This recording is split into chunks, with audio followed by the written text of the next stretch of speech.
1/1/2027 భూమి కాశీలో ఈ రోజు చేస్తున్న అన్నదాన దాతలు తిరుపతి ఛాయాపురం శ్రీ మహామండలేశ్వర స్వామి ట్రస్ట్ పుణ్యభూమి కాశీలో సాధు సన్యాసులకు చేయిస్తున్న అన్నదానం వారికి శ్రీ కాశీ విశ్వనాథుడు శ్రీ కాశీ అన్నపూర్ణమాత ఆయుర ఆరోగ్యాలు ప్రసాదించాలని ప్రార్థిస్తూ హర హర మహాదేవ్.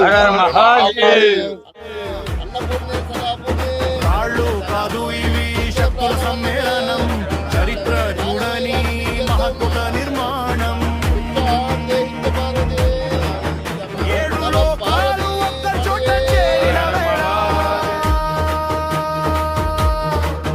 ఛాయాపురమే ఇకపై భూలోక కైలాసమే.